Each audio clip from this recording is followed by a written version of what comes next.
H1B visa को लेकर Trump administration ने जिस तरह से क्रैकडाउन शुरू किया है उससे बहुत सारे इंडियंस को परेशानी हो रही है।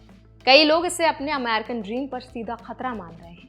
लेकिन इसी माहौल में आंध्र प्रदेश के मुख्यमंत्री एन चंद्रबाबू नायडू ने एक बिल्कुल अलग दृष्टिकोण सामने रखा है। उनका कहना है कि पूरा H1B क्रैकडाउन सिर्फ एक टेम्पररी सेटबैक है, यानी अस्थायी रुकावट, और असली तस्वीर कहीं ज्यादा बड़ी है। आज की इस वीडियो में हम 3 बड़े पॉइंट समझेंगे। पहला, नायडू ये क्यों कह रहे हैं कि अमेरिका को इंडियन टेकीज की जरूरत है। दूसरा, ट्रंप एडमिनिस्ट्रेशन का H1B मॉडल कैसे बदल रहा है। और तीसरा, इंडियंस को इस चेंजिंग एनवायरनमेंट में कैसे केयरफुल रहना चाहिए और फ्यूचर अपॉर्चुनिटीज कैसे बनानी चाहिए। तो चलिए फिर फटाफट से वीडियो को शुरू कर देते हैं। हाय, मेरा नाम है वर्षा दुबे और आप मुझे देख रहे हैं एनबीटी टेक एड पर। देखिए, नायडू का कहना है कि H1B पर जो भी रेस्ट्रिक्शंस लग रही हैं वो लंबे समय का नुकसान नहीं बनाने वाली है।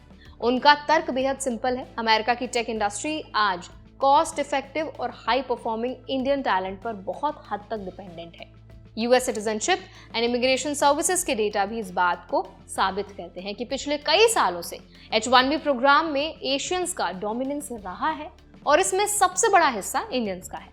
H1B अप्रूवल्स में 70% से ज्यादा हिस्सा इंडियन नेशनल्स का है, यानी हर 10 में से 7 H1B वर्कर भारत से आते हैं। सिर्फ इतना ही नहीं, टेक सेक्टर में भी ये नंबर काफी बड़ा है। कंप्यूटर रिलेटेड H1B रोल्स की बात करें तो 80% से ज्यादा सीट्स इंडियंस को मिलती हैं। इससे साफ है कि टेक ड्रिवन अमेरिका की वर्कफोर्स में इंडियंस एक बैकबोन बन चुके हैं। इसके अलावा एक नया PTI रिपोर्ट ये भी बताता है कि H1B पर जाने वाले इंडियन टेक प्रोफेशनल्स में से एक बड़ी संख्या आंध्र प्रदेश और तेलंगाना के इंजीनियर्स की होती है। ऐसे में नायडू का पर्सपेक्टिव सिर्फ राजनीतिक बयान नहीं बल्कि एक ग्राउंड रियलिटी पर आधारित एनालिसिस है। अपने इंटरव्यू में नायडू कहते हैं कि कॉस्ट बहुत इंपॉर्टेंट है। Indian techies cost effective services देते हैं, इसीलिए यूएस कंपनीज उन्हें हायर करने के लिए मजबूर हैं। उनका ये तर्क उन्हीं आर्गुमेंट्स को उल्टा इस्तेमाल करता है जिनका इस्तेमाल ट्रंप एडमिनिस्ट्रेशन ने H1B प्रोग्राम के खिलाफ किया था। रिपब्लिकन्स अक्सर ये कहते आए हैं कि Indian H1B workers American workers को रिप्लेस कर रहे हैं क्योंकि इंडियन प्रोफेशनल्स कंपैरेटिवली कम कॉस्ट पर काम कर लेते हैं। नायडू उसी बात को अमेरिका का डिपेंडेंसी फैक्टर बता रहे हैं। वो ये भी कहते हैं कि चाहे रेस्ट्रिक्शंस आए, कुछ लोग सफर करें, लेकिन ये फेज अस्थायी है। लॉन्ग टर्म में अमेरिका इंडियन टैलेंट पर डिपेंडेंट किए बिना नहीं रह सकता, खासकर टेक और इनोवेशन सेक्टर में। नायडू का दूसरा बड़ा एंगल ये है कि इंडिया खुद को एक टेक पावर हब के रूप में तैयार कर रहा है। उनका ड्रीम है कि आंध्र प्रदेश डेटा सेंटर्स का ग्लोबल हब बने। वो इस बात को लेकर काफी ऑप्टिमिस्टिक हैं कि गूगल, जिसने हाल ही में $15 बिलियन की इन्वेस्टमेंट का ऐलान किया है, आगे चलकर इसे और बढ़ा सकता है। विशाखापट्टनम में यह इन्वेस्टमेंट किसी भी भारतीय राज्य के लिए गेम चेंजिंग है। इसीलिए जब उनसे पूछा गया कि क्या वो उन इंडियन टेक वर्कर्स को अपॉर्चुनिटी देंगे जिनका फ्यूचर यूएस में अनसर्टेन हो सकता है, तो उन्होंने कहा कि इंडिया विल क्रिएट अपॉर्चुनिटीज, यानी इंडिया इमर्जिंग टेक्नोलॉजी में इतनी तेजी से आगे बढ़ रहा है कि वो रिटर्निंग प्रोफेशनल्स को भी अब्सॉर्ब कर सकता है, उनको भी नौकरियां दे सकता है। अब बात करते हैं ट्रंप एडमिनिस्ट्रेशन के स्टांस की, उनका क्या टेक है। 2025 में ट्रंप के वापसी सत्ता में आते ही इमिग्रेशन पर सख्ती और बढ़ी है। रिपब्लिकन्स, खासकर Florida governor Ron DeSantis, H1B system को मिसयूज्ड कहते रहे हैं। ट्रंप ने तो 21 सितंबर 2025 से स्टार्ट होने वाले H1B एप्लीकेशंस के लिए $1 लाख का एक्स्ट्रा फीस भी अनाउंस कर दिया है। उनका आरोप है कि H1B सिस्टम अमेरिकन जॉब्स को फॉरेनर्स से रिप्लेस कर रहा है।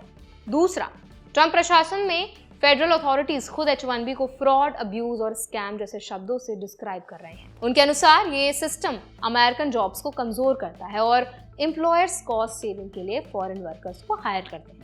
हालांकि हाल के इंटरव्यू में ट्रंप का टोन थोड़ा सॉफ्ट हुआ है। उन्होंने ये स्वीकार किया है कि अमेरिका के पास हर तरह का टैलेंट नहीं है और कुछ स्पेसिफिक रोल्स को फिल करने के लिए फॉरेन टैलेंट जरूरी है।